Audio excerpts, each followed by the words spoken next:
वीणाची अवस्था खूपच खराब झालेली असते. खोल गेलेले डोळे, त्याभोवती काळी वर्तुळं, गाल आत गेलेले आणि खालावलेली तब्येत. वीणाच्या आईने तिला जेवायला देऊन झोपायला तिच्या खोलीत पाठवलं आणि ती झोपल्याची खात्री करूनच आई तिथून निघाली.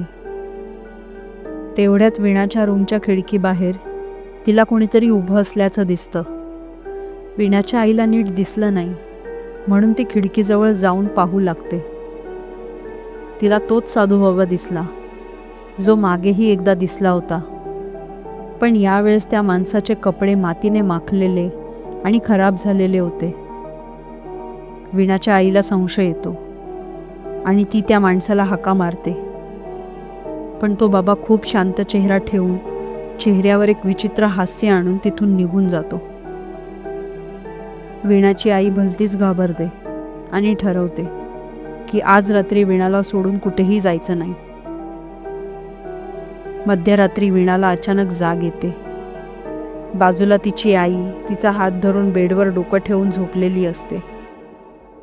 वीणा अलगद आपला हात काढून उठते आणि चप्पलही न घालता घराबाहेर पडते.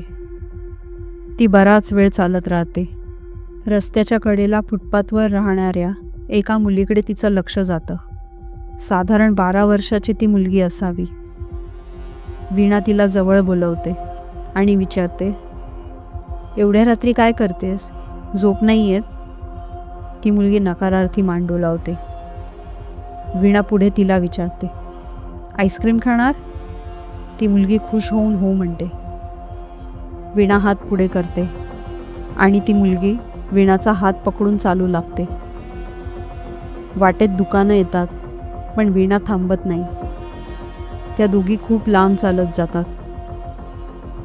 ती मुलगी अगदी वश केल्यासारखी वीणासोबत चालत असते. मध्येच एका रस्त्याच्या कडेला वीणा त्या मुलीला बसवते आणि म्हणते, इथेच थांब, मी तुझ्यासाठी आईस्क्रीम घेऊन येते. ती मुलगी वाट पाहत असताना वीणा तिच्या मागून येते आणि तिच्या डोक्यात दगडाने वार करते. ती मुलगी खाली पडते, रक्ताने माखलेली पण जिवंत असते. बाजूला एक 4 फुटांचा खड्डा आधीच खणलेला असतो. वीणा त्या छोट्या मुलीला त्यात टाकते आणि वरून माती टाकून खड्डा बुजवून टाकते. मातीने भरलेल्या हाताने चेहऱ्यावर आलेले केस मागे सारून ती एक क्रूर हास्य करते आणि पुन्हा कुठेतरी चालत निघते. आता ती स्मशानात येते. एका झाडाखाली तोच साधूबाबा एक रिंगण करून बसलेला असतो. त्याच्या पुढ्यात यज्ञ चालू असतो. यज्ञाभोवती 5 टाचण्या टोचलेल्या काळ्या बाहुल्या आणि नैवेद्य ठेवलेला असतो. वीणाला बघताच तो रिंगणात येण्याचा इशारा करतो. वीणा चुपचाप रिंगणात येऊन बसते. अचानक एक जोरात झटका लागल्यासारखी ती भानावर येते. घाबरलेल्या अवस्थेत ती त्या बाबाकडे बघते आणि विचारते, मी कुठे आहे? इथे कशी आले? बाबा जोरजोरात हसतो आणि तिला म्हणतो, माझा मुलगा आज मनाने आणि शरीराने माझ्यासोबत असणार. गेली कित्येक वर्ष मी वाट बघितली, पण आज माझा मुलगा मला परत मिळणार. वीणा थरथरत उठते आणि रिंगणाबाहेर जाऊ लागते, पण तिला तीव्र झटका बसतो. ते पाहून साधूबाबा अजून जोरजोरात हसू लागतो आणि बोलतो, तुला आता तुझी जागा मिळणार. तुझ्यासाठी आता इथून बाहेर जाण्याचा मार्ग बंद. वीणाला काहीच कळत नाही. ती विचारते, म्हणजे काय करणार तुम्ही माझ्यासोबत?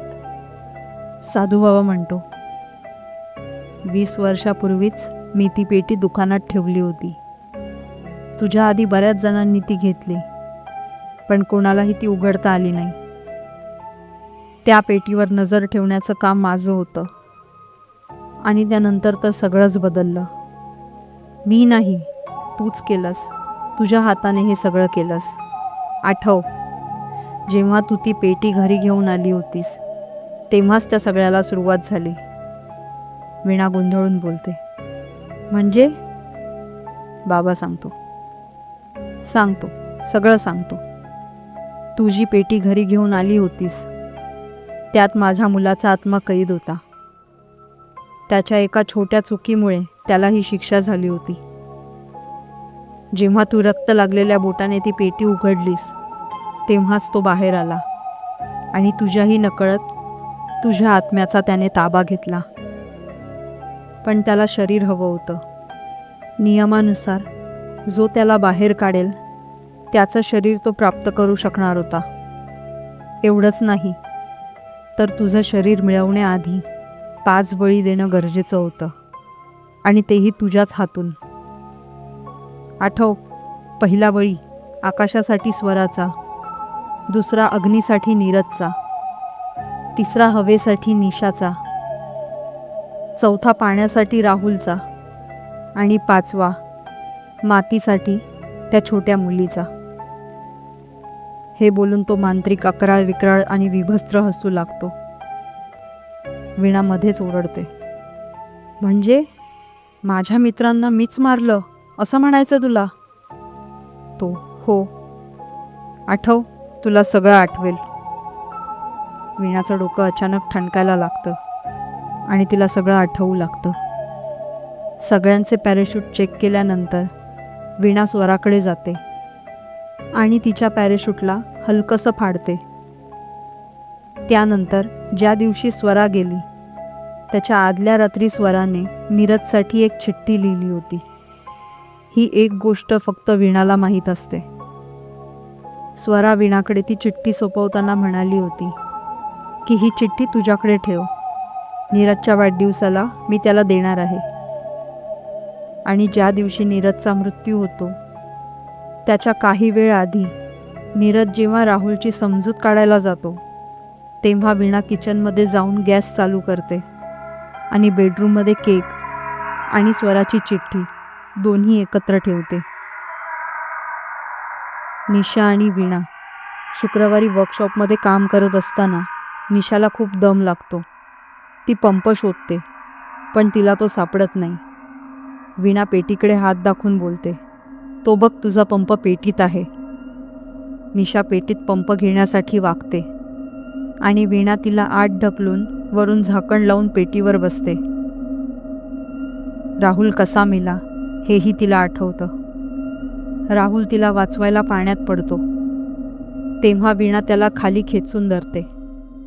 त्याला पाण्याबाहेर येऊ देत नाही. आणि शेवटी त्या 12 वर्षाच्या मुलीसोबत जे केलं हे सगळं आठवल्यावर वीणा खाली कोसळते. आपले दोन्ही हात घेऊन तोंडावर ठेवून रडू लागते. हात जोडून ती बाबाला म्हणते, मलाही मारून टाक, मला जगण्याची इच्छा नाही. मांत्रिक बोलतो, नक्कीच तुझी इच्छा पूर्ण होणार. आज महाकाल रात्री आहे. वर्षातून एकदाच येतो हा दिवस. याच दिवसाची मी वाट बघत होतो. तांत्रिक साधनेत महत्त्वाची सक्रिय अशी ही रात्र. आज मला कोणीही अडवू शकत नाही. तो रागाने मंत्र पुटपुटायला सुरू करतो. वीणाचा चेहरा अकराळ विक्राळ होऊ लागतो. ती बेंबीच्या देठापासून ओरडू लागते, मदतीसाठी साद घालते, पण सगळं व्यर्थ. तिची हाक ऐकायला आजूबाजूला कोणीही नसतं. एवढ्या प्रचंड त्रासातही तिचं मन तिच्या आईबाबांचाच विचार करत असतं. माझ्या पश्चात ते कसे राहतील? त्यांना मी चुकीची तर वाटणार नाही ना? आणि जर माझा आत्मा या पेटीत बंद करणार असतील तर मला सोडवायला कोणी येईल का? अशाच विचारांच्या गर्तेत ती अडकलेली असते. हळूहळू वीणाची शुद्ध हरपते. तिला तिच्या मित्रांसोबत घालवलेले सुंदर क्षण आठवतात. तिचं लक्ष राहुलने दिलेल्या अंगठीकडे जातं. ती अंगठी पकडून रडू लागते आणि पूर्णपणे बेशुद्ध होते.